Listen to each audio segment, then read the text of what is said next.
Buenos dias, my friends. Look at this. Your boy is in the Costa Rican jungle. I'm sipping on a coconut, and we're making Radical Health Radio with the radical Paulie in the jungle on his deck in the jungle. We're talking about decentralization, Bitcoin, sovereignty over your life, your health, your social media platforms. Paulie's a new dad, so we talk about his journey into fatherhood. And we just talk about the Pura Vida lifestyle, living life with a little more fun as your North Star. Super fun conversation. Paulie is the man. Let's get into it. It's the jungle, man. Technical difficulties happen. Dude, I was talking about that thing with you before, that a part of surrendering to the slower way of life, the Western hyper-productive mind just has a hard time, and it robs us of our peace. You know, everything's got to be like so organized. There's a calmness about the place that even with a few technical difficulties, as we get a beautiful podcast off the ground, that it's all good. Just I mean, chill, the man. sloth is like the It's the national animal for I a don't think reason. it's Right? national. I don't know. Is it? I don't know. Everybody is synonymous. It's on the money. Like it's on the actual physical money, the sloth. Yeah. And then like the whole programming of Pura Vida. Yeah. You came down here and you were stuck and got like had the, you know. I was laughing about it because it's that part of a journey you always remember. It's the stories. When we look back on this vacation in the future, we'll remember the kids playing on the beach and the wonderful vibes and the good food and these connections. But what will stand out for sure is that quote unquote horror travel day. That was actually, in hindsight, the funniest thing ever. And it's just it's a good surrender experiment, such as life, as far as I can see it. You know, one of my core personal teachings that I try to do is not to argue with reality. If you argue with reality, you lose every time. So in a situation like that, it's like, this is bullshit. I've been up since 3:30 a.m. I can't believe this. The Airbnb sent us the wrong pin. You could do all of that. Or you could just say, c'est la vie. It is what it is. No, Pura Vida. Here. Pura Vida. Yeah, Pura Vida. It's like when something goes wrong, Pura Vida. When something goes great and the sunset's beautiful and the kids are playing Pura Vida. Pura Vida. It's a great piece of software that everybody runs in this country. And it's like, it's a great motto to have. I love it. I love it. Listener, I highly recommend you see this visually if you can. So if you listen on Spotify, you can watch the video, go over to YouTube and watch it. But you Apple Podcast listeners, you got to get on the platforms where you can see, because we're sitting on Paulie's deck right now. His beautiful home. Met his daughter Maya. His wife came out and feng shuied the place. We've got incense burning. My man Jorge is behind the decks making this thing look beautiful. Thanks for having me out, man. This is a pleasure. It's a real pleasure. No, stoked you came out. Stoked to do this. I can see why you live here. It doesn't take a brain surgeon to figure out why one might want to be in an environment like this. But take me on a little bit of a journey. How'd you go from Paul in America to Paulie in the jungle? Yeah, that's a good question. Well, after I got done with school, it was just like, okay, time to go on surf trips. You know, I don't have anybody giving me a curriculum now. It's time to go explore who I am and explore like what I actually want to do. And every time I would go on a surf trip, I was like, oh my gosh, there's places in the world where there's cool people surfing warm water waves every single day. I was like, oh man, maybe one day in my life I can figure out how to make that happen. Turns out you could just do things, especially in the day of the internet. And I just kind of took off to the jungle. I made a little GoFundMe. The goal was to go to Nicaragua with a bunch of baseball gear and deliver that to the kids on the street. And it went super successfully. I brought my old 1985 car down here. No way. In 2021, like, so kind of end of COVID, strange vibe era. And I was like, screw it. I'm bored here in the States. I got nothing really going on. Haven't really figured out a great work situation or anything. I'm just going to go to the jungle where I have more fun. And that was kind of always the North Star. And during that trip, like I said, I had a lot more time to think about what I'd actually want to do and how I'd want to spend my time. And it really came down to just like, okay, I want to spend my time playing with friends in the water, surfing, and working on something important. And basically with that mindset led me to meet our mutual friend Saladino. And now just kind of living the same lifestyle. And it's been a lot of fun. It's like the most fun I could imagine while being here and working on something important too. So I love that you say you made fun your like North Star, because I think so much of us turning into adults is losing that thread of what is fun and what is playful. And partly because if you do pursue fun as your North Star, but then you've got to marry these two worlds of wanting to have fun, but also wanting to survive, wanting to make money, there aren't that many paths set up. so you, like you said, you kind of have to create something or find something that is both of those things. Yeah. But it's kind of what I've been pursuing that's led me here to having this conversation with you as well, which is like, what's the most fun thing that I can envision doing on a random Wednesday morning? Being in the jungle somewhere, having a radical conversation with a cool person who I'm interested in learning from. Like, that's really fun for me. But there is no college course for that. Like, I did sports therapy, like physio stuff at college. And when I graduated, I was like, yeah, it was interesting, but I don't really want to do that. It wasn't that fun for me. And I always wanted fun too. So I'm really glad you pursued that. And I'm glad that it's led you on this kind of path that you're on right now. But, you know, culturally speaking, it's not what most people optimize for, right? It's tricky. Culturally speaking, I don't even know if most people think about it. Like, or even just realize, like, yo, if you did make it, quote unquote, if you made it, like, then what? Right. Like, then what? How would you want to spend every day? And I started from that position as like, and I had nothing really going on. Like, I was kind of broke, but just kind of trusted my abilities and kind of held out till something would come through, and it did. And I think it's because I held out and like made space for something fun to come through but I had to like grind for it. Like, we were just talking before on air, like, your journey and just kind of backpacking, and then you started as a coach, wasn't making any money, and you just like invested in yourself, and more things started to come through as you doubled down. Kind of similar for me, but yeah, starting with that North Star helped me a lot. Life's a bit of a boomerang, right? It's not, if you want the quote unquote dream life, and everybody's dream is different, and I highly encourage you to have a dream, because I would say not having a dream, you'll be given one.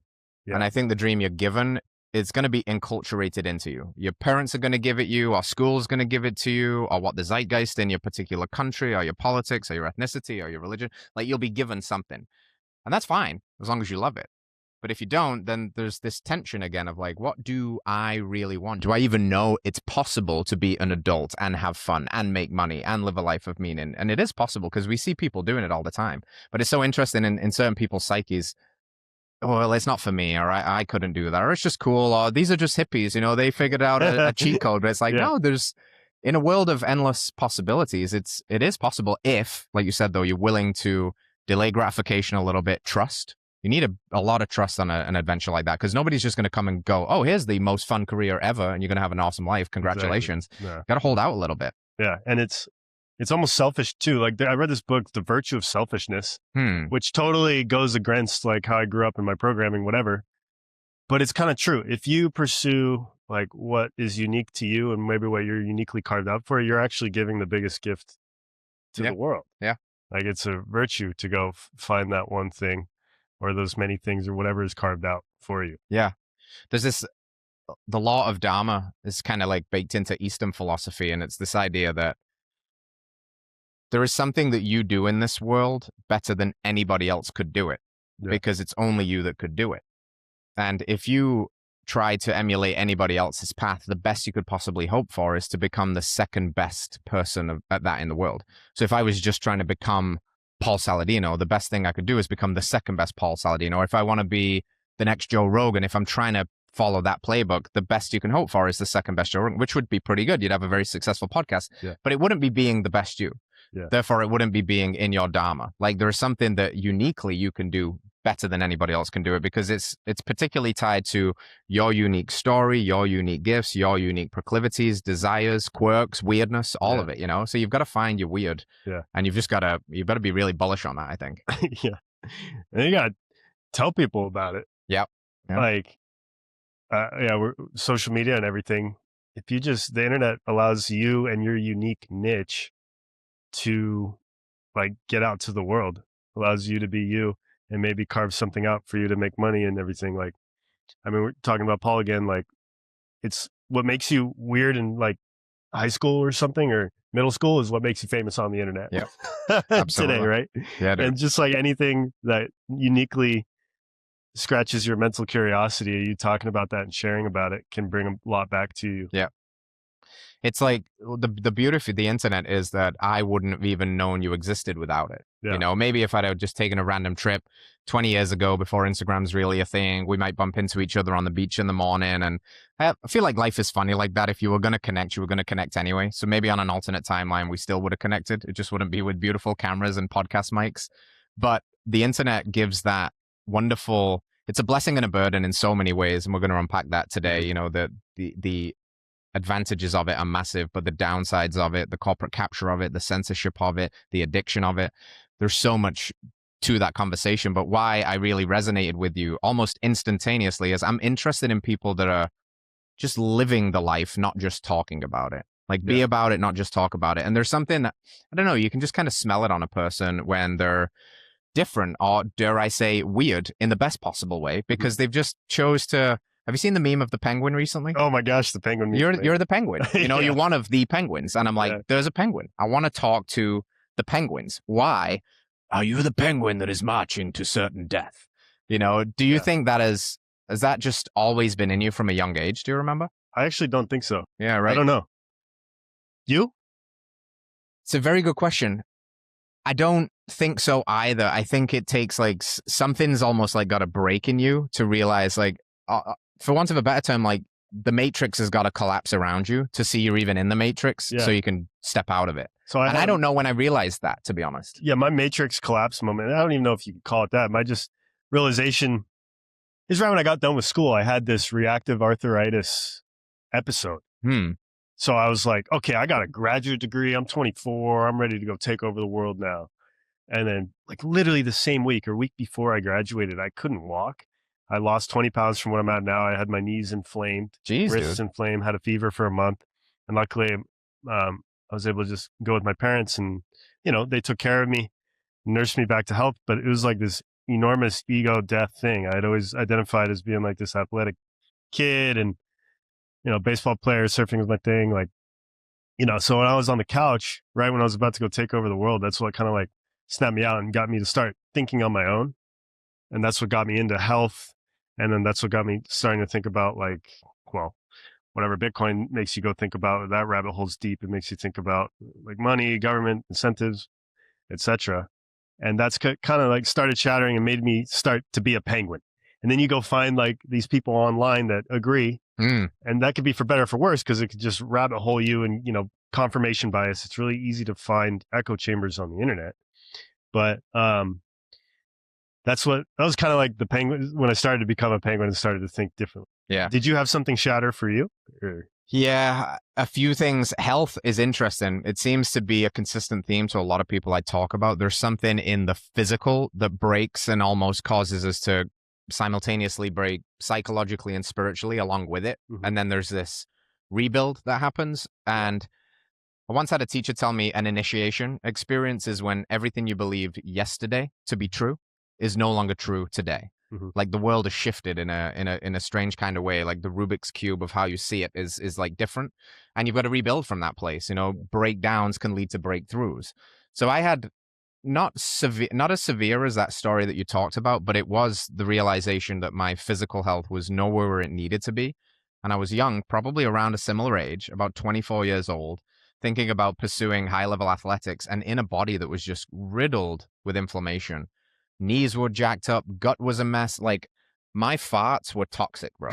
I could clear a room. Like, it was brutal. Wow. And I thought it was funny at the time. I didn't put two and two together that, oh, that's a signal that you're probably rotting from the inside. Like, something is not right. And anyway, I found a podcast way back in the day before podcasts were even cool. It was Mark Sisson. We talked about him a little bit, one of these OGs in the paleo primal space.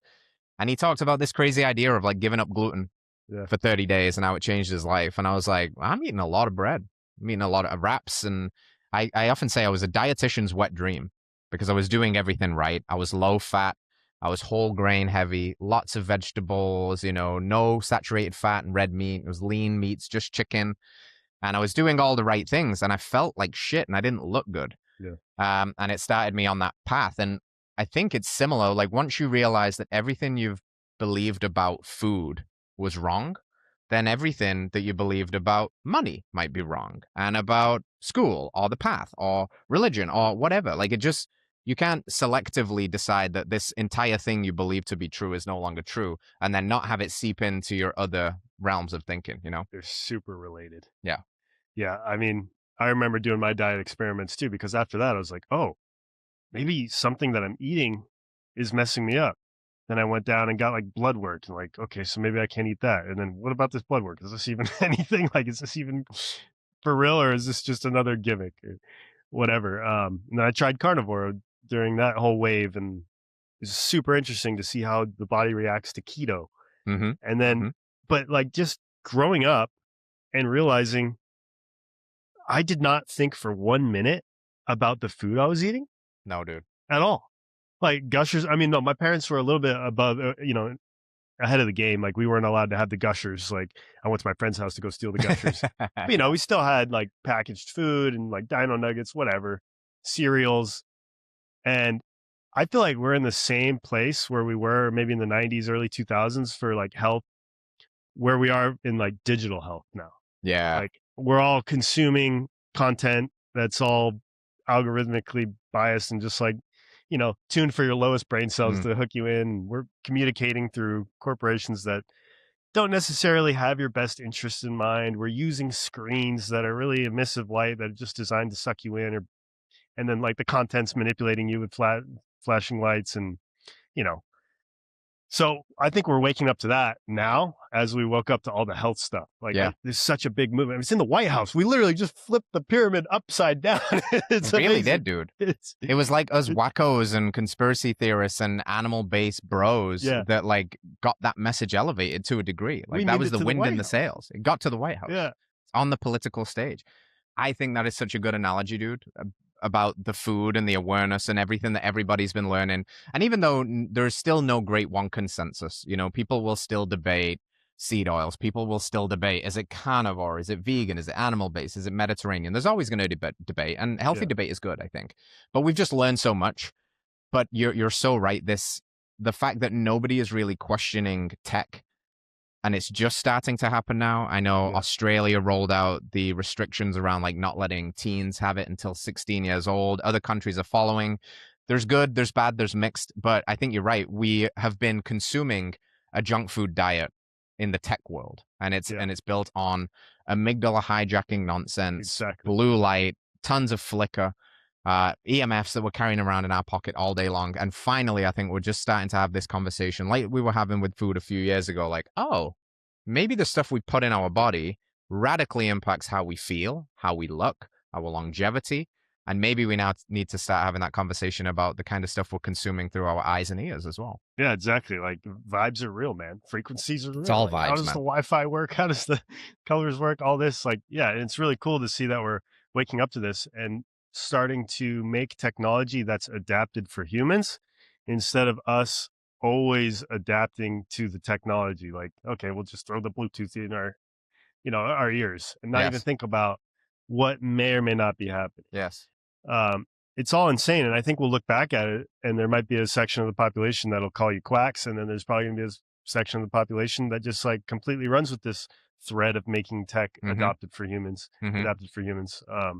So that's what keeps me optimistic on all the technology and everything. Because I know there's some doomers that think we're just going to be living in like a virtual reality world. Dude, not here, man. Like, this is such a fun place to be entertained as a human. And like surfing will never replace, there's nothing that's going to replace that. No. Yeah. I always walk this line between being incredibly impressed by what technology has brought us and given us and the ability to use it to our advantage to create conversation and meaning and businesses. And it's really impressive. And then I step out into a garden and I'm like, oh, this is way more impressive. Yeah. The technology of this, the Wi-Fi router of the universe, if you will, is so much more intelligent and so much more vast. And I think, to try and honor that with the systems that we create is really important. It's funny, actually, yesterday, I met your wife, Laura, at the coffee shop down here, Moromo. And the first interaction, because we didn't know each other, was the fact that she actually noticed I'd given my kid at the table a Daylight computer. Yeah. So we're both fans of the Daylight, which is, it's basically, imagine an iPad, strip all of the blue light from it, give it a real ink screen, remove all of the colors and the brain hijacking things, and have this amazing device that you can use in the broad daylight of sun. And she saw that. She's like, is that a Daylight? And I was like, yes, it is. And I was like, are you Polly's wife? And she was like, yes, I am. And then 10 minutes later, you strolled in and noticed the Daylight too. Yeah. So there are amazing companies doing this also. Yeah. And you're going kind of, I guess like a layer behind that or a layer above that, however you want to phrase it, to not just think about the tech that we actually use, but what it's built on and the systems that we can use it, social media and this. You teased a little bit before about how many of the algorithms now are corporately captured, and that comes with they want to steer the narrative, the agenda, or whatever it is. So they can, and it's hard. Like social media companies are basically just proxies for the government. And even X is the same because of the foundation it's built on. It's just a box. It's not decentralized at all. It's one company, so there's a single point of failure. Did you know I actually work for Daylight? No. Yeah. So I did not know. I started working with Primal, which is like a social media company, and Daylight at the same time. Oh, wow. Because I couldn't decide which one was more important. I was like, I think they both need to be fixed. They're both insanely broken. The way that we're consuming the information, the screens and everything, and then the platforms that are like giving us the information. So yeah, I started working on it at the same time, and I think that there's going to be more and more linked in the future. That's the goal. Yeah. But I guess a little bit about Primal and how it's different is that you won't feel this as a normal user, but it's actually built in a decentralized way. So like the content and your identity can't be stopped. Yeah. There's no permission to actually speak. So we fix free speech. Like the root cause of it is that a company can just ban you. Yeah. Because on Instagram, on Twitter, on everything, you're just like this email password you're stuck there. So you can't like take your identity and your followers to another app. So that piece right there is like the fundamental difference. And that actually stands for a lot. So like, imagine if you could just leave Instagram because you didn't like their policies, you don't like their algorithms, you don't like what they're doing, and you could just leave to another app and still see all the content. Yeah, right. That's kind of the promise of this newer ecosystem that we're building. And it kind of may sound confusing, but you'll just hop on and it'll feel and look like Twitter or Substack. Yeah. But know that you own your content. Nobody can stop you. And there's going to be algorithm choice. So I think that's a kind of key in like making a healthier social media. Yeah. Being able to opt in and know why the information is coming to you. Yeah. That part about like having your audience kind of follow you or owning that a little bit more is really important, because we've seen recently TikTok rolled out some pretty strange user guidelines. Mm-hmm. And then if you're a creator on there that values that platform, like me, and you don't like those guidelines, but then you're like, well, there's 40,000 people over here that are resonating with what I'm saying, and it helps spread the message. Yeah. What do? They kind of have you by the balls a little bit. They completely have you by the balls. It shouldn't be. Well, TikTok should be able to do whatever they want. Yeah. But just the fact that you're stuck in there and you can't just leave, like that's where it's broken. Yeah. And that's where the incentives get malformed. Right now, the incentives are because you're locked in, they get as many users as possible, lock you in, and then just like extract dollars out of you in any way they can. Yeah. Most of these companies are highly dependent upon the advertising model, which makes them incentivized to keep you on the screen scrolling so they can throw as many ads in your face. Yeah. So that's part of the reason why these maybe don't get done scrolling feeling good about yourself. Yeah. That post-scroll clarity will tell you a lot about your content habits, Yeah. I think I heard somebody, not that long ago, just point out that something that's right there in our faces, but we fail to see. Whatever you're using, if it's free, you're the product. That's exactly it, yeah.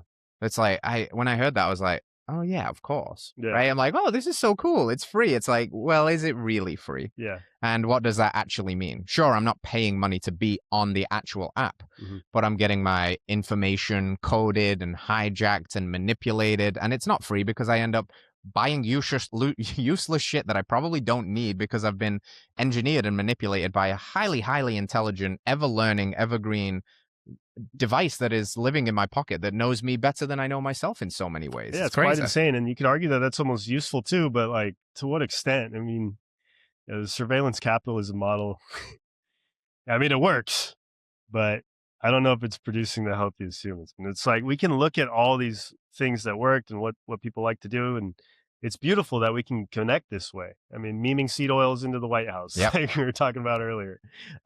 It's just a natural evolution of communications, and humans are evolving with social media now. It's not going away. Yeah. But the information needs to be freed from these companies. So back in like COVID, right? Saladino was kicked off of Twitter. That's right. A lot of people were kicked off of Instagram, and a lot of people were kicked off of Twitter and silenced. Why? Because their information is trapped in this company. So with Primal, you can, this is like some techie stuff that you're not going to feel, but we fixed this because you can post your content to multiple servers at once. You can post to whatever server. So there's not one central point of failure for your content, and it lives on multiple servers across the internet. So like if you got banned on one, your information would live over here. So like, it's just a much better infrastructure, invisible layer for applications to run on and talk to each other. And at the end of the day, does that mean, like, this essence of the decentralization piece, does that mean that there's nobody at the end of the equation here that can be the final decider of like, well, we like this speech and we don't really like this speech. So exactly, even though we claim free speech, at the end of the day, there's always a line that where somebody crosses it, we're like, well, we don't like that. So now it's no longer free. All free speech right now is trust me, bro. Yeah.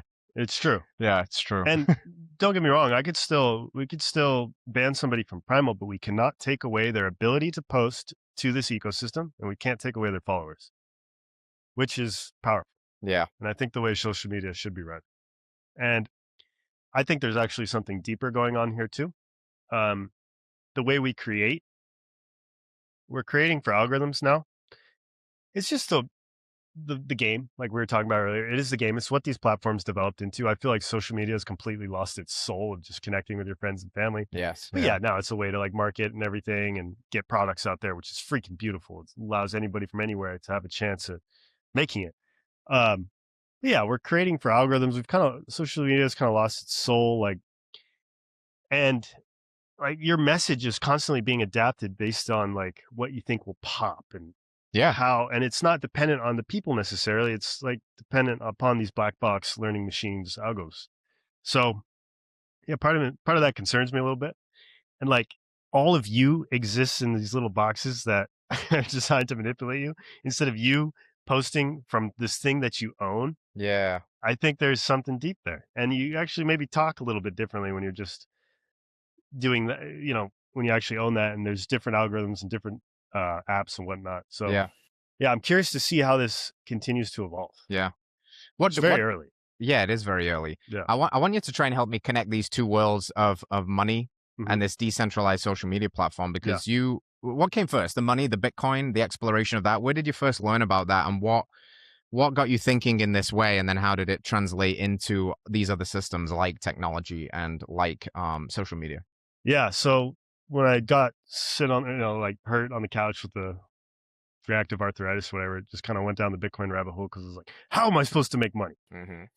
But then you start asking, what the heck is money? And you realize maybe nobody should have control of money, that it'd be better if governments couldn't print it and people weren't in charge of how, and then if you happen to be born in Zimbabwe or Venezuela, like you're born into this terrible money system, and it's just not their choice. So like, I think that there needs to be a money for the entire world, and Bitcoin has the best properties of money. And when you kind of start pulling on that, and it's like, wait a minute, maybe nobody should be able to turn off your speech. So we need uncensorable money and uncensorable speech. This may not be as obvious right now in a place where, like the States, where free speech is popular. We got the Second Amendment. Wait, which amendment is free speech? One of them. It's one or two, right? We got one that's like, about the speech, and then the second one that is the ability to protect it. So I think it's the first. It's deep in the American psyche. Like, yeah, we need free speech. We need to talk, be able to talk, and we can actually fix that code. Yeah, and not just humans marketing themselves. Yeah, companies marketing themselves. And the interesting thing about this money piece and Primal and this other ecosystem is that you can actually send micropayments to anybody on the internet that are on Primal and in this ecosystem. And that's a new action in social media, this tipping feature. Yeah. Especially without like the whole world being able to be included. And that's actually an interesting way to, decide what content is valuable. So that can factor into these algorithms as well. Like what's actually being sent and money towards a piece of content. So like Primal, you can kind of like trading, instead of just like double tapping and hitting a like or sharing to my story on that. If I was like, I want to give the equivalent of a couple of bucks for that. I thought it was really couple half pennies, like whatever. Yeah, right. Cool. So that's all possible now. And it's much like likes are cheap. They're just used to inform algorithms. Yeah, they are. And you're like basically working for the companies when you're just informing the algorithms like that. But when you're actually sending your hard-earned money, whether it be a lot or a little bit, it's a different signal that you can pick up and learn from and create algorithms off of that as well. Yeah. Yeah. Well, as you're also saying that, the importance of having free money and free speech, it made me think in particular to the COVID days where those two were taken from people because so much of the infringement upon the free speech impacted their ability to even make money. Yeah. So I think about like Brett and Heather Weinstein, for example. They had a huge YouTube channel with Dark Horse, and as soon as they start talking about anything that's going on in COVID, just presenting what is happening and virology, and maybe we should think about this before we go rolling out a new medicine to the whole world. Yeah. Platform shut down, money essentially throttled. So there's nothing free about that, right? So I think we don't realize how intricately connected these two are, the free speech and the free money. Yeah, they really are. And then we also had another example during COVID with the truckers in Canada. All this money was raised for them, and then the government was like, we're just going to turn off your bank account. Yes.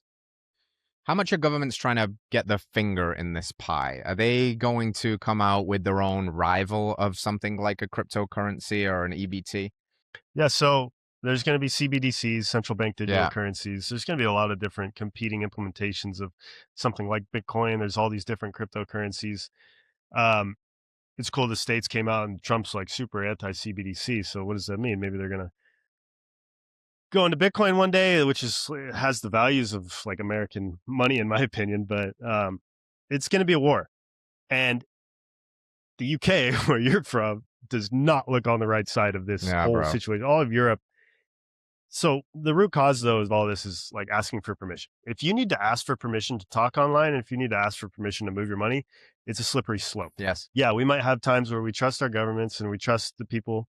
Well, there's just trust. But the ability to take sovereignty and control over your voice and over your money can be powerful at times. And this sounds doom and gloom, but we're about to go to the farmer's market down here. Everybody there just accepts Bitcoin. And it's really awesome. Like, the core premise of Bitcoin is this money that doesn't erode in its value over time and gradually goes up over time. And that anybody doesn't need a college degree or, doctors in finance or whatever to go save their money. Yeah. Because right now money is programmed to just inflate over time and make you poor. And that changes the way you think about your everyday life, which is because every decision you make might have a little monetary consequence of it, like the opportunity cost of it. And if you think your money's going to get poorer over time, I think you might just spend all your money drinking alcohol or just like eating terrible foods. Yeah. But if you have this hope that your money's going to keep its value over time and go up, you might start changing your everyday habits. You might start thinking long term. You might start eating healthy, cocoa instead of Coca-Cola. And that's happening here. It's a really cool little bright spot in like the potential of what Bitcoin is really meant to be. Is just this outside system. And like, here's a really great representation of that. Farmers bringing their own food sovereignty and paying them with sovereign money. It's really awesome. And like, and then the price piece, I was spending Bitcoin here at 20K and now it's down, but now it's around like 75, 76K. Yeah. And that just like, look at that. It's 3X, more than 3X, for just saving money. What's really interesting to see too, because I think people that don't have a deep understanding of Bitcoin, and I'm still just getting my toes wet in this world, but I think from the outside looking in, people assume it's just for these kind of coastal elite uber techie bro types. And you're talking here about, we're in the middle of the jungle. Yeah. We're talking about a local, small, local driven farmers market where the farmers themselves are using Bitcoin. Probably not. They didn't go to Stanford. They don't have tech degrees. Yeah. They understand the nature of the land. They understand that. They're very smart people. But you don't have to be like a San Franciscan or New York tech bro to understand Bitcoin. No, and we got to remember to check our financial privilege too. I'm sure most of the people here from like the UK or from the US, like, we were born into a system that works, and it works damn well. We have the global reserve currency. Costa Rica, the colon is not the global reserve currency. So they've had inflationary events, and most of the people here will save in dollars because it's, just more stable. Right. Although the colon is ripping compared to the dollar in the past few years. But yeah, it's just kind of normal for people to have those two accounts. So then add a Bitcoin. It's like, okay, this thing might go up over time. They're like, okay, we're ready for this. And then, countries nearby with Nicaragua and Venezuela and everything, like these hyperinflationary events, these people are more primed for an alternative. Yeah. It's decentralized that their government can't print out of thin air and control. Yeah. So. And that's really like the premise of Bitcoin. The beauty of it is that it's truly scarce, right? There is no more Bitcoin being made. And that is not the case for money. Tell me if I'm doing an okay job here, that essentially when we moved away from like precious metals, things Mm-hmm. like gold and silver, when we moved away from a bartering economy, we basically entered into this collective agreement that these printable notes represent a certain value for that. And it was based at first on scarcity, Mm-hmm. but then the government's got the capability to just be able to say, well, we'll just make more of it. And therefore, it's no longer based on true scarcity. And that's what's driving inflation. It's all these circles, man. It's happened Yeah. so many times. It's a tale as old as time. Give somebody control of a money printer and they'll just abuse it. Yeah. So in 1971, we weaned completely off the gold standard, and the dollar's been inflating ever since. Like there's been no fiat currency. No fiat means money by decree that's actually survived. They all just inflate to zero over time. Like Bitcoin, Wow. the dollar's down 99% compared to gold. Like it's like this repeating pattern. And that's we're finally here in this time with tech and history where we figured out how to make this money. And Bitcoin is the invention of absolute scarcity because Mm-hmm. nobody has the power to print more of it. So I don't know what that does to a human. Mm. I think that fixes humans at like a really deep level. Yeah. It makes Yeah. us think long term, like I was saying before. Yeah. And there's going to be a lot of bad press about it. There's a lot more tests for Bitcoin to go through. Right now, it's going through this weird Epstein narrative of like, oh, he had something to do with it. That's all just noise, all just distractions to get people to sell their Bitcoin and get rid of it. Everybody's going to want it. My farmer's going to want it. I'm going to want it. My neighbor's going to want it.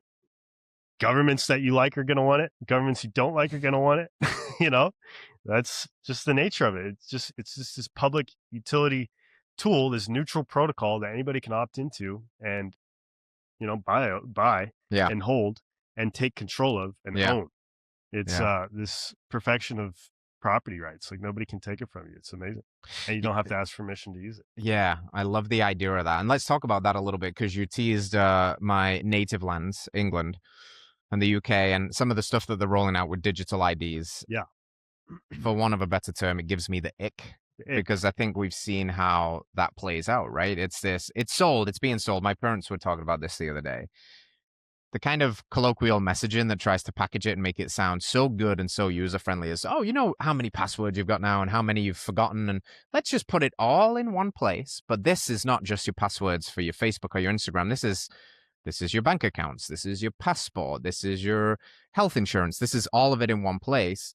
Which again, on the surface, if you just leave it there, you're like, oh, that sounds kind of convenient. But then you start thinking about, well, what happens if you're not being a good little girl or boy by the state standard and they can just decide to turn you off or block you out of that? And we've seen it happen recently in different places. So in that sense, it's not safe. It is not completely owned. It is not completely sovereign. And the proposition for things like Bitcoin are. I guess what I need help understanding is there a point where Bitcoin becomes such a threat to systems like that where how could it be destroyed? Is there a possibility for that? Are governments powerful enough to just be like, this is so bad that we're gonna like flick it off the face of the earth? Like, how does it protect itself from evil? They wish. Yeah, it's the power of decentralization and people and the nodes, the miners, the incentives of the whole system. I mean, I'm sure it'll continue to be battle tested, right? Of course. But the way it's designed is that nobody can just do that. Yes. And they've been trying. China's tried to ban it. Like there's just nothing stopping it because of incentives. Like if miners get kicked out of China, like, oh, okay, there's all this hardware that's ready to go make some money. Let's go find cheap power. Yeah. Okay, Texas has a bunch of miners. Oh, look, Texas has all this imbalance of the power grid. Let's go put miners on there to help balance it out. It's a beautiful thing. And then let's dive into the digital ID thing for a minute. I don't know the answer to all this. I don't know what a better solution is. It's just, it's kind of clear that either a corporation's going to own your digital ID, a government, or you. So what's it going to be? There's going to be, in a good world, like, yeah, we're already surveilled so much. Yeah. Like I go to Singapore and they literally have cameras everywhere. Yeah. But do I have to worry about that? Not necessarily. I don't know. Like, I feel like I'm a good person. I'm not out there trying to break laws or anything. But there's countless times of government overreach and everything. And the way I see it is Bitcoin's just going to keep going up in value. And these other systems are going to keep going down in value. And it's like going to be so clear. Like, why can't I just opt into this blooming world? Yeah. Why would I opt into this where governments control money, which they've continually proven to not do a very good job at that over and over and over again? So what are we going to choose? And there might be hybrid systems where you do trust people and you do opt in. It's convenient. And then as like convenience can often be the enemy of optimal health or maybe That's right. your life in general. But it's just good to be mindful of when you're asking for permission. Yeah.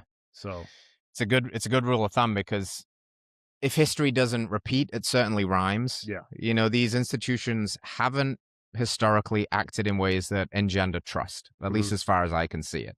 So where I can have more control and sovereignty and ownership, I'm taking that. Yeah. Personally, for me, I'm taking that. It's part of the reason why I moved to rural Tennessee and got animals, because food and money are very closely linked in my mind. You know, there's a similar story. I have food sovereignty now. Yeah. That even if the grid or the supply chain broke down, you know, I've probably got enough food to help me survive the zombie apocalypse for a month longer than anybody else. And that makes me feel good. You know, it's not forever, but it's a start. It's something. Yeah. And it feels more sovereign and it feels more empowering. So much more so. And what I think about when I see Bitcoin and I see these little attacks in it, you said like it's tried to be shut down. We were talking about this off air a little bit, like the Streisand effect of getting cancelled. If somebody gets cancelled now, I'm like, what were they saying that was right? Yeah. What were they saying that the establishment didn't like? And I'm more likely to follow them now. Exactly. So if they're trying to kill this alternate path of money, that's a signal for me to get in. Because if they don't like it, it's probably because it's empowering people again. Totally. And it's putting power back into the, you know, the millions of us peasants and taking it away and not congregated in the handful of, you know, elites. It's happening. And then I'm kind of curious about you. You're like in the end game right now. You already have the food sovereignty. I mean, I kind of do here too with like the farmers markets and everything. But do you actually live on a farm, right? Yes, I'd call it. It's not a farm. It's not a homestead. It's like some hybrid version of that. It's 12 acres. It's largely self-sustaining. You know, the inbuilt inputs. What we're learning, we didn't know any of this, man. It's a 3-year journey since moving in. We had no idea. We knew that as we had children and we started to think about what kind of life we wanted to raise them on and all of that stuff, we knew we wanted that to be a part of the, not only the lifestyle we wanted to live, but the education of having them seeing that. I was so disconnected from food, man. I had no idea where it came from until I was like 24. I never thought about the food that I put in my body and how it impacted me. I didn't know what farming was, what food systems was, how fragile they are, how dependent large-scale agricultural operations are on things like chemical pesticides, and how like scaling it back to putting people back in charge of their own food. It wasn't that long ago, almost everybody had their own garden. And it was a bartering society. And over the last 100 years in particular, we've completely lost that. And now almost nobody knows how to grow a single thing. And, you know, if shit really hits the fan, like money's obviously very important, electricity, but what it really is going to get down to if it gets super gnarly is food and water. Because as soon as the food and water is gone, you're in big trouble.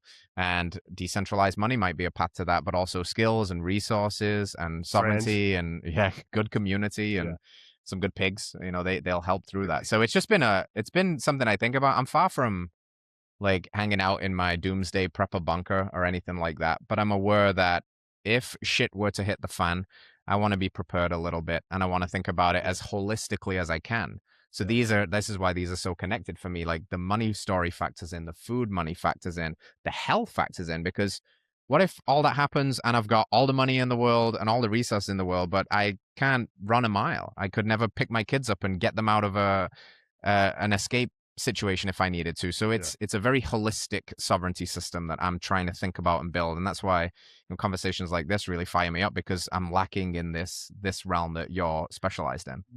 There's a huge section of Primal and just Bitcoiners that aren't out there fighting on Instagram, like talking about how much better of a you know, currency it is and blah, blah, blah. Like, they're all just on their homesteads chilling, like, just living a great life with their kids, like just opted out peacefully. It's a peaceful revolution, Bitcoin is. And they just took sovereignty over their lives and control.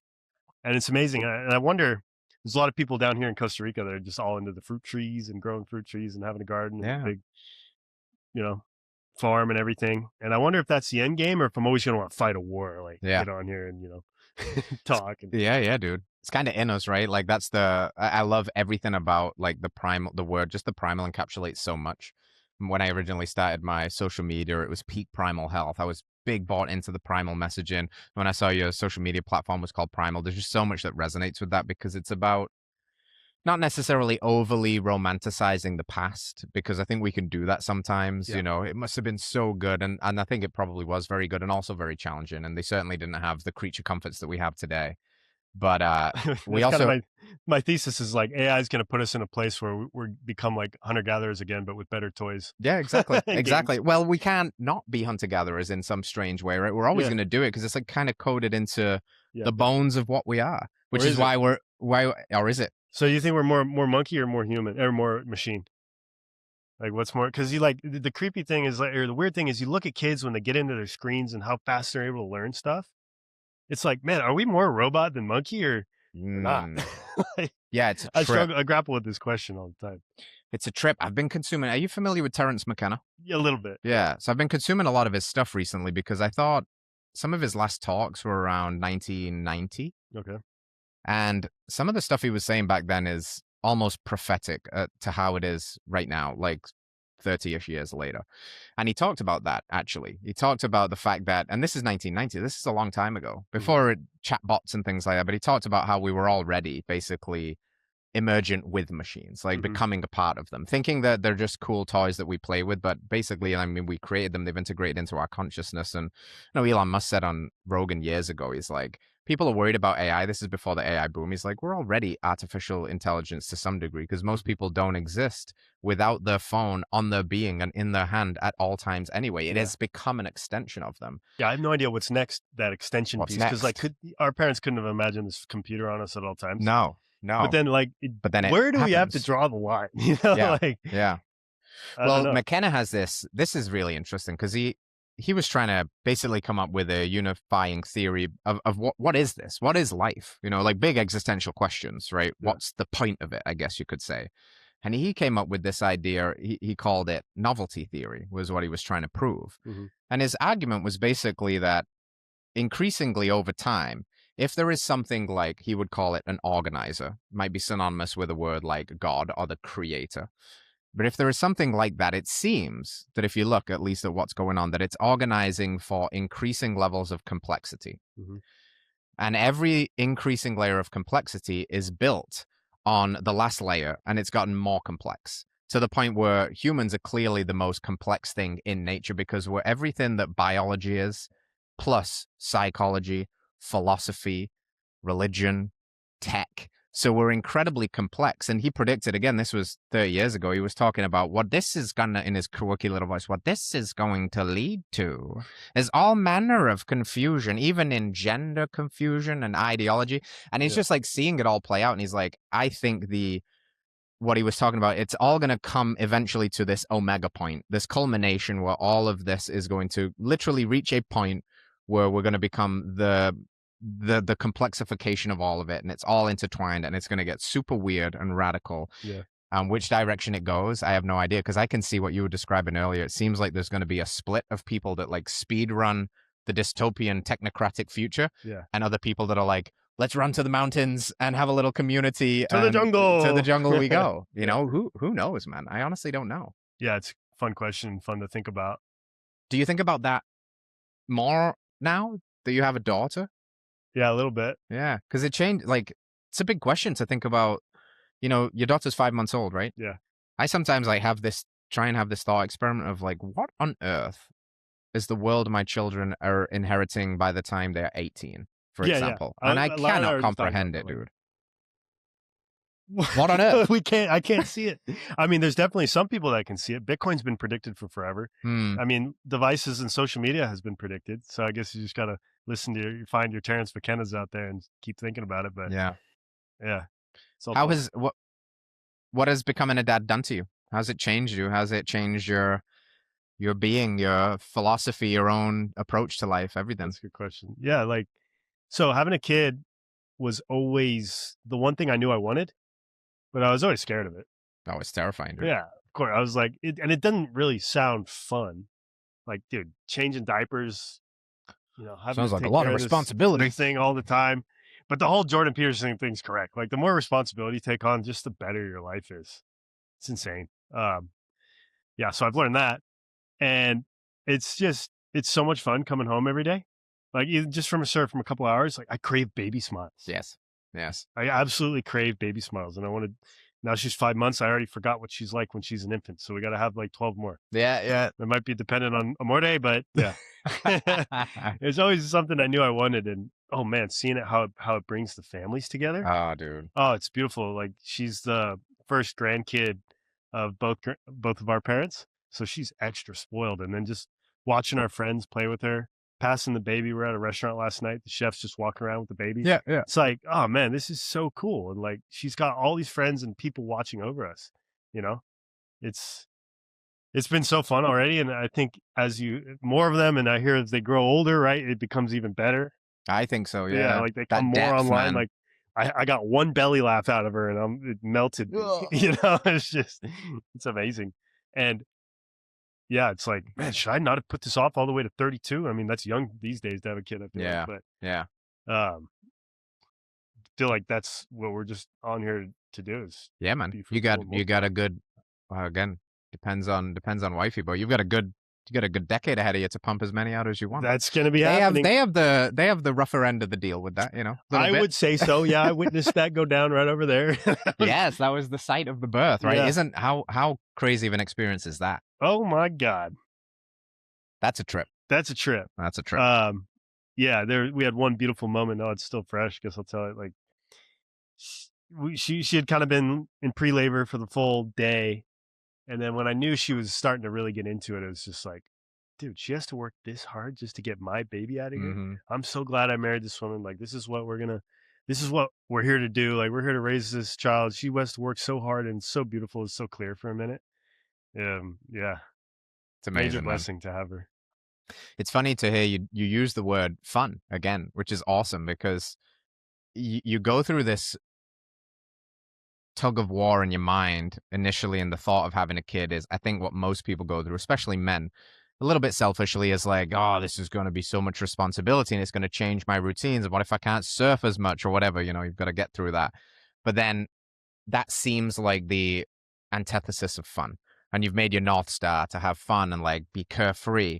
But then you described it as like, it's the most fun thing. Like, Yeah. having a child is fun because you shoulder that responsibility willingly. Yeah. And it's just the most fun. And like, when you have those moments, like you're at the restaurant and the baby's being tossed around like a hot potato and Yeah. strangers are carrying him, and you see that it brings a smile to anybody's face, that's the hope in humanity. As you know, doom and gloom as it can get sometimes, thinking about the future and censorship and stuff, then you see a baby and you're like, oh, this is the hope. This is the future. Yeah. You know, that's what's human in us. Despite all of this fancy tech and tools and optimization and talks about sovereignty, if we don't lose sight of that, the thread of life and love, like, that's what we're here to do. That's what I hope we'll continue to create.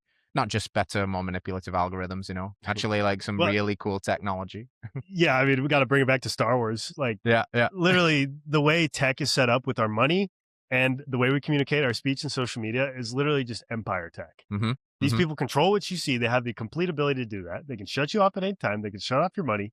Whereas Bitcoin and Primal and Nostr, the ecosystem, is just like this straight up rebel tech. Yeah, it's like, the rebellion. It's sovereign. Anybody can opt into it, and nobody can stop the communications. Yeah, dude. Yeah. Talk to me about life out here.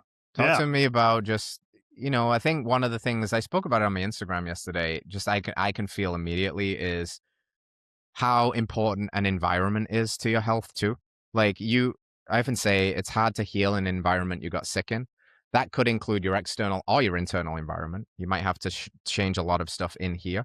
But so many people, I think, are doing an awful lot to try and get healthy. And they're thinking about food and fitness and movement and mobility, and all of those things are wonderful. But they might be living in a toxic environment. And then when you step outside of it for a moment, it's like you jumped into another fishbowl and you saw that yours was really dirty. And you're like, wow, I never realized how dirty it was. I'm out here, I'm just looking around. I feel a difference palpably in my nervous system. Granted, I live also in peace. Yeah, I know. I was going to say, but you got the cicadas going on. You've got all of this, you know, like, is that, how much do you, I know everything, you kind of get used to everything, but how much do you think this contributes to your overall well-being, and how much of a priority and importance is it for you to live like this? Yeah, I mean, before I go on about how awesome and jungle is. You don't have to do this to be healthy, of Yeah, course, right? yeah. Like there's ways to optimize. We're just learning how to optimize and figure out how to be monkeys again, even in cities, and how to optimize. But yeah, here it's all easy because it's like there's some sort of something in Costa Rica that makes you super tired at 8 p.m. and you just want to go to Yeah, sleep. it's true. I don't know what it is, but yeah, like 9:30 is jungle midnight and you're just asleep. And then you wake up. Literally, we got howler monkeys here that just wake us Yep, up every day yep. at about 4:40 a.m. And it's like, okay, that's like my pre-alarm clock, and then you're kind of just awake. So you're getting the early morning sun. I go surf every morning. It's just you're getting right there. You're disconnected from whatever the heck the madness of the day is going on the internet and tech, and you're just sitting there with your friends surfing, getting vitamin D, getting some salt, whatever, having community, moving around, exercise. It's the best. Then you come home and you just eat the food from the farmer's market that's like grown locally. So I don't even like think about diet that often. Yeah, right. I mean, yeah, and then the restaurants I go to here, there's a few pretty good ones, and the way they're actually like using good ingredients and stuff. So yeah, it's like kind of easy mode. Which is so good, man, Yeah, because I mean, life is coconuts so on the hard. property. If It's i- pretty fun. if health can become the natural byproduct of just living, wouldn't that Yeah, be wonderful? You know? and a huge part to that is your monkeys that you surround yourself with. Yeah, So yeah, I used to work for Saladino, so I really got into his head and like friends around.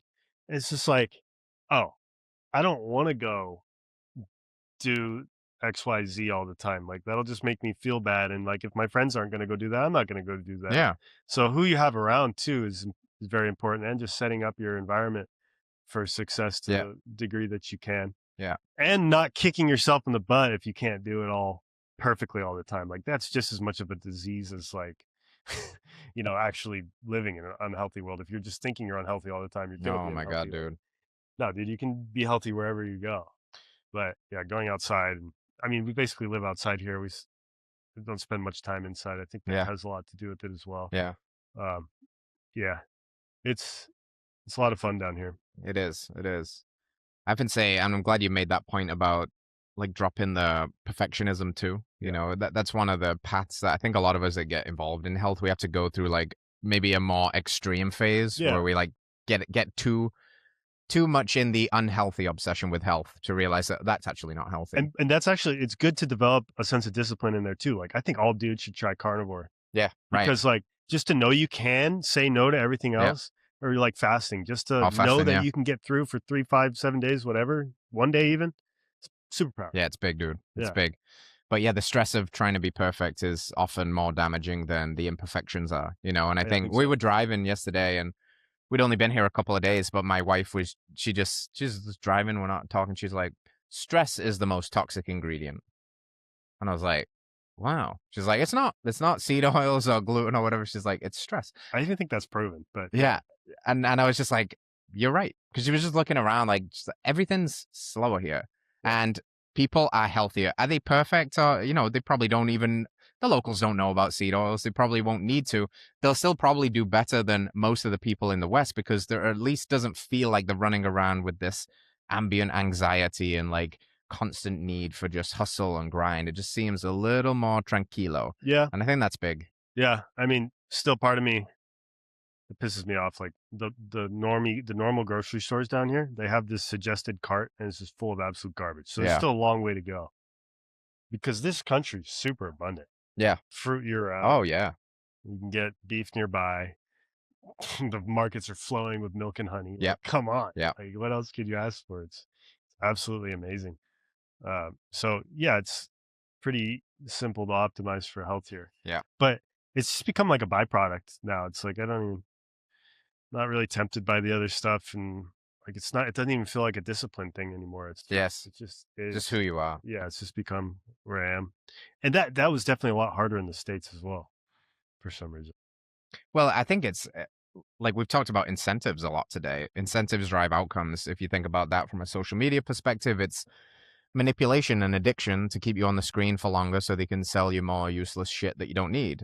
Incentives around food in America is just like there's so much congregation of power around cheap, hyper palatable junk that it's just you can't really walk into a little stand at the side of the road and get a fruit. Instead, you have to go into a 7-Eleven and get a bag of chips. And it's just like the choices for even what is convenient is just so different, you know? I mean, yeah, hopefully that ends. Hopefully we got that Maha ends. in the White House, which is fun, but yeah, yeah, it's just going to take more collective knowledge and more of us putting the word out there and people waking up to that. But, yeah.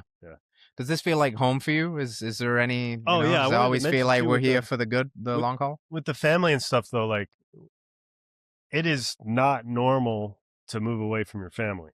Probably the original psyop, dude. Like get people moving far away, break up the family unit, pay 2 mortgages. It's stupid nonsense. But on the bright side, both of our family, it was my dad's first time down here. He's like, I get it. He's like, all right, you might be onto something here, son. Yeah. So I don't necessarily like to commit to one spot, but my friends are here, man. Like, it feels good to be, it's fun down here. So we'll see. Yeah. I'm not 100% sure, but yeah, moving away from family, like, dude, with the grandparents around all the time, built-in babysitters. And I was going to ask, on your place, do you guys have people, like, is it just you guys with the kind of the farm, or is it it's what you're describing. It's exactly what you're describing right now is what we having to keep, unfortunately, losing because of the situation we live in at home, which is just us. Mm-hmm. So you lose your village. Yeah. And then you rekindle it on these trips and you realize how important it is for the kids as well as for mom and dad, because it's not the way we've ever done it. We've never done this whole, like, it's just the two of you and your kid. It's the village. And so many people now, it's so common for them to live in a different state, in a different country, and they're just like raw dogging parenting, just the 3 of them, you know, two adults and a kid, and it's hard, and I don't think it's natural. And then we have trips like this and everybody's around, and there's now 6 people watching 2 kids instead of 2 people that are tight. You're like, it's so valuable. Yeah. Mom has some time to herself. Dad has some time to herself. Everybody can take little breaks and come back to the kids super energized and more playful instead of just trying to be on all the time like that. It's not the way it was intended to be. And I think you're dead right, man. I think it's not natural to be so far away from our families. And it's sad that that's one of the things that has become such a common thing in the modern world. Yeah. And hopefully we'll remember, like, this power of community and your little band of monkeys that you want to keep around you. It's so important. Very important. So important. It is strange though too, because we're evolving and we're becoming these digital nomads. Yeah. Right. So we can be anywhere, but how does it all work? That's like, these are my Imagineering experiments. Like, I think I've Imagineered right here where I am now.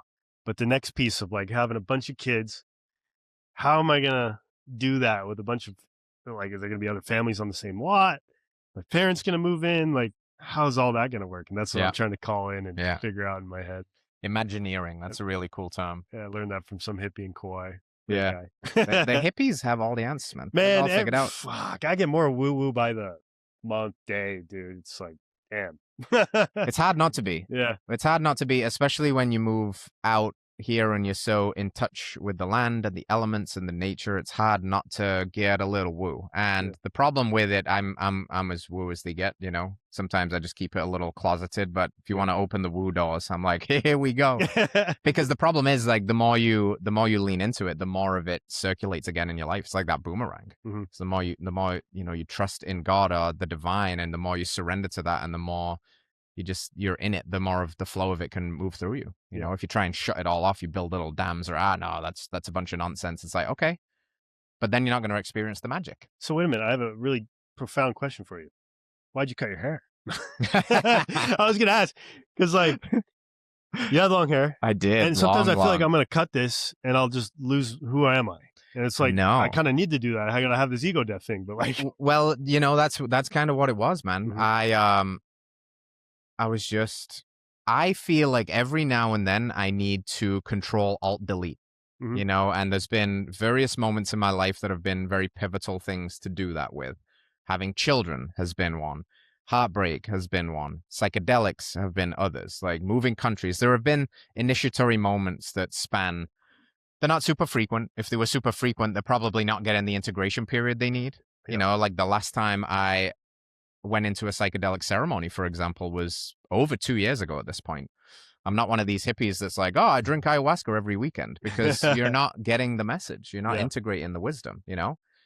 But I'm being called again. I've been feeling that recently. I need to do something deep. And I think the her was just a part of it. It was just like, I need a change. I need an ego death. I need a Control Alt Delete. And the her was the most obvious manifestation of that. It's who I'd been for the last 7 years. And there's something about 7-year cycles. I'd not seen my chin or my head for 7 years. And I looked in my mirror one day and it was just a voice out the back of my head. I hadn't been thinking about it or wrestling with it. And it was like, it's time for a change. And I was like, well, 7-year cycle. Okay, 7-year cycle. In my head, it's like 10 years to become an overnight success. Yeah, It's this quote that's kind of like stuck in my head. And I'm like, okay, I've been growing my hair out since around 24. Maybe at 34, I'm going to axe it. Yeah. You see what 10 years, dude. Yeah. Well, it's funny. It all started as a bet with my wife that was like, I'm not going to get my haircut until my first son has his haircut. Because I basically, when she got pregnant, it was like, however long that takes. And in my head, I was like, it's a few years max. And I've never had long hair. And I was like, I'll probably go bald one day. So I'll grow out my hair with this kid. And when he gets his first haircut at 2, 3, whatever it is, I'll get mine cut. Like 6 years later, the kid still not had a haircut. So I lost the bet. Yeah. But, sometimes you just need to have a change up, Yeah. Yeah, maybe that's coming. I've had bad dreams about it. So interesting. Like, whoa, maybe.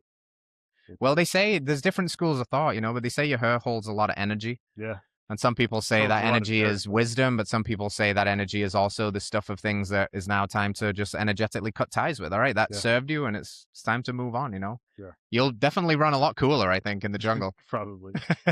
Be able to carry a lot less sand on my scalp. Yeah. That's for sure. Well, dude, this has been an absolute pleasure, but I think it's about time we got to that farmer's market and bought some raw milk with some Bitcoins. How about that? Yeah. If he's not sold out already. Just quick close, like where can people keep up with what you're doing, and what's like one little call to action you'd make if somebody wants to dip into the decentralized world, whether it either be Primal or Bitcoin or whatever? Yeah, well, Primal's the best place to start because it's both. It's Bitcoin in there and it's the decentralized speech. It's actually a wallet. But my piece of advice would just be to approach it with a sense of fun. Let's have fun. Like, dude, this stuff, it's complicated underneath, but it's just, everything's complicated. The banking system's complicated. We don't know how much works. Yeah. But this is a freer situation and it's fun. So approach it with like a sense of play instead of like, okay, I got to go research everything. I'm scared. Oh, am I a criminal now? Am I going into the dark web? No, just have fun with it. And yeah, that's what I have to say. I love that, man. The North Star of having fun. I talk about it all the time. It's so underrated. Yeah. I hope you lot had some fun today. I had a lot of fun. This was one of the highlights, one of the best podcasts I've ever done because you can't beat a setting like this. So thank you, mate. I appreciate it. And you lot, we'll see you next week. Thank you for tuning in. Peace. All right, friends, thanks for tuning in to another episode of Radical Health Radio. We got a fresh new podcast for you every Wednesday. If you enjoyed the show, consider liking, subscribing, reviewing, and rating us on your podcast platform. It helps to spread this message of radical health. We'll see you next week.